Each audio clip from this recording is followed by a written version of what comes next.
Well, hello friends, and welcome to week 2 of our time in Psalm 23, 6 little verses that pack a major punch. Now, last week you got to meet your leader and some of the group that you're part of. Now, I know for a fact we've got some of the best leaders around, so why don't we take the chance to show our leaders some love in the comment section right now. Your group has been prayed over by some great people, and I hope you got to know each other last week as you talked over what it means to follow our Good Shepherd. Now, I've invited some really great guests to help us get in the zone each week. I want to introduce you to a great friend of mine from our Parkview team. Everyone, this is Morgan Brown. Morgan, can you introduce yourself and tell everyone what you do? But also maybe what your go-to car song is right now. Yeah, you got it. So hey everyone, my name is Morgan and I'm one of the group's pastors here at Parkview. So my go-to God song right now is a song called Have My Heart by Maverick City. It's such a good song for me to just constantly remember who God is. But my favorite go-to song in general is just Shut Up and Dance With Me by Walk the Moon. Oh yeah. Absolutely love the beat and I just want to get up and dance. I love that. And Morgan, this week we're talking about God who leads us through the valley into the rest and restoration for our souls. So if money and travel were no obstacle, what would your perfect day look like? Yeah, so my perfect day would definitely be spent with my husband. Wake up, slow morning, drinking coffee outside, and doing something active like bike riding, hiking, or kayaking. And then of course, coming home for a really yummy dinner outside, like a ribeye steak. That is so good, Morgan. All right, so for all of you out there, feel free to drop your thoughts in our comment section about what your perfect day looks like. In the meantime, I cannot wait for us to hear the powerful message that Matt Chandler has for us. So let's get to it.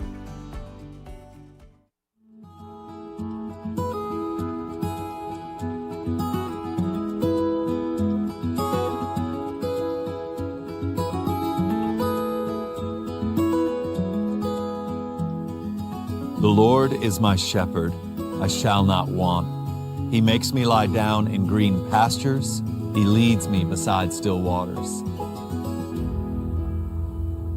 In session 1, we talked about the connection between Psalm 23 and John 10:10, that Jesus is the good shepherd. And those who hear his voice and those who follow after his voice, they shall want nothing. He will provide, he will care, he will lead, he will guide, and he will do so differently than, say, other shepherds, other leaders tend to guide. And so we talked about the reality that, we oftentimes are not led by the voice of Jesus, but we're led by our own compulsions. We're led by kind of the voice of culture, the voice of other relationships that we're in. But it's only Jesus that can actually lead us into what he teaches in John 10:10, which is to life and life to the full. And so now, starting in session 2 and then really through session 5, we're looking at what Jesus is leading us into as the Good Shepherd, that's leading us into a life where we could happily say with David, I have no want. And so where he starts here is that Jesus is leading us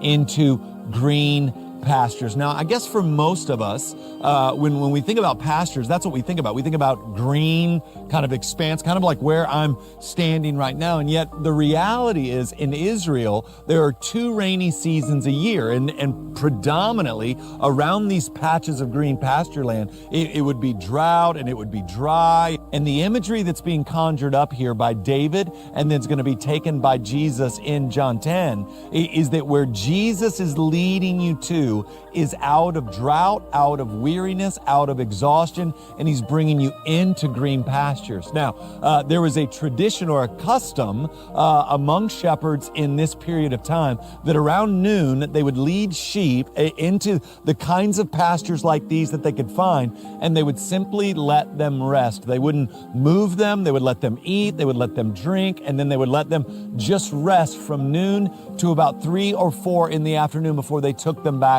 into safe pens or safe harbors. And so the invitation that Jesus is extending here is follow my voice, hear my voice, and I want to lead you to rest. And it's not a mistake to think about the fact that pastures and waters, it's both plural. So it's not singular. It's not like you get this one shot at rest, and as soon as you become a Christian, you get to rest for a little bit, and then let's get back up and let's get out there. And this is perpetual, habitual restfulness for our souls. See, sheep don't need still water. They're not bothered by current. They're not bothered by a stream moving, kind of like the one that's here with us today. They could easily cross, easily swim, and yet the imagery that God's trying to put in our minds, put in our hearts, plug into our imagination right now is one of stillness, of peace, where the weariness and anxiety of life kind of gives way.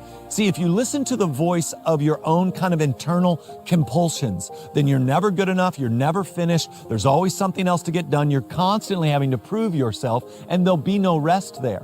If you're listening to the other voices of, say, people who are demanding that you be more of this or less of that, or stop this or start that, then how could you ever rest? Our culture is incessantly changing what it looks like to succeed, what it looks like to win, what it looks like to be a man, what it looks like to be grown, what it looks like to be a human being. And so if you're here today and you're sitting in session and internally you just feel frenetic and there's a million things going on and you don't know how you're going to solve this one or get this one done or ever even get to this one, the invitation from the voice of Jesus, the Good Shepherd, today is that you would come in and rest, that you would let go, that you would trust Him, that you would lie down and allow Him to work. I know that's really hard for us. And in fact, the big question is, how do you even do that? Well, in John 10, Jesus says, I am the door. I'm not just the Good Shepherd, I'm also the door. So if you want to get into these green pastures, if you want to get into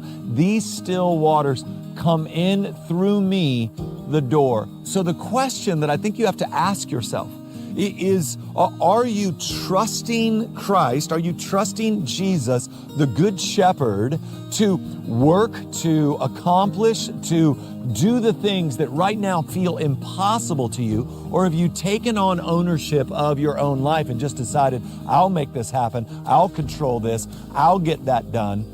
The rest that you so desperately long for will not be found in vacation. It will not be found in a new Netflix series. It will not be found in any type of recreation.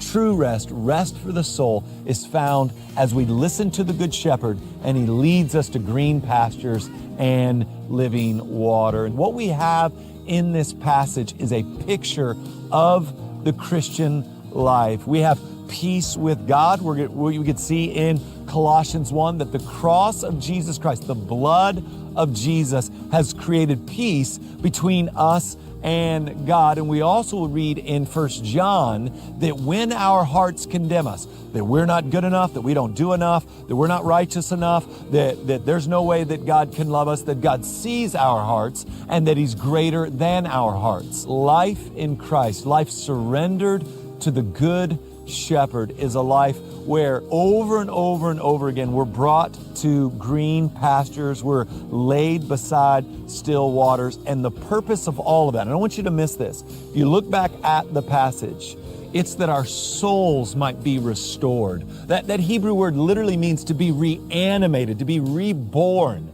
That following the voice of the Good Shepherd towards these green pastures, towards these still waters, reanimates or rebirths our soul in such a way that we're alive again and we're centered, we're at peace with God, peace with ourselves, peace with others. And this is the invitation that David and Jesus are extending you today, even now, that you would let go of all that you're carrying, that you would let go of all that you're fearful and worried about, and you would surrender into His leadership and care.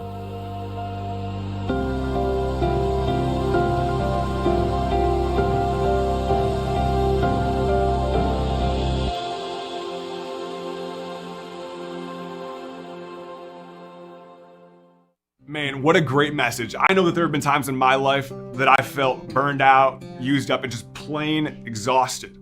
And I'm guessing that most of you out there have felt that same way at some point, maybe even right now. And I'm guilty of trying to power through those periods of my life on my own strength, but that never seems to work for me. Now, Morgan, I know you, and I know that this might be something that you might be able to share some wisdom on with us in your life. Can you do that for us? Yeah, so it's really funny you asked that, Kevin, especially in a time like now with everything that's going on in our world, from a world pandemic, riots, and shootings. It really feels like it's never ending. And if we get personal here, It's been a hard few months for me. Remember when Pastor Tim mentioned about how all this feels like a marathon? Well, I've never ran a marathon, but after all of this, I still don't think I do. I've currently been in a season of where I felt exhausted mentally and emotionally. I've really felt like I've had a hard time to breathe. It's been one thing after another at work, in life, fill in the blank. And I personally do not like this feeling of not being able to breathe or have control of my time. I also started feeling really guilty and thought something was wrong with me because if I voiced that I was exhausted or tired or needed a break, people would really try to explain to me that I shouldn't be tired or that they have it worse. That is when I knew I needed to look more inwardly and look up to God because I was not doing a great job at that at all. Every time I sat down and wanted to spend time with God, it felt like my mind wouldn't stop racing about everything that had to be done at work, at home, in relationships. And I hated this feeling, hated it. So it's funny that Matt mentioned how easy it is for us to listen to outside voices and how we put so many false expectations on ourselves, where truly the only voice we really need to lean into is God's, because He's the only one who could bring true peace and rest to our lives. And I know that was everything my body was crying out for God's rest and peace. Not my husband's, not my coworkers or family or friends, but God's alone. So I had to surrender to God, not only be honest with God, but to invite Him into my tiredness, into my exhaustion, and allow Him to be my peace provider. He tells us in Psalm 32:8 that He will instruct and teach us the way to go. He will counsel us with His eye upon us. And in John, He tells us not to seek our own will, but His will, His alone, and we would experience true fulfillment. So that is what I'm learning right now. Want to continue to learn is having and allowing God to be my good shepherd. That is so good, Morgan. And thank you so much for sharing that with us. I think we can all see ourselves in your story. And I know our groups are going to have some great conversations around this topic tonight. So I'm going to hand you over to your group leaders now. Jump over to your groups using the link that you were provided, and let's get into it.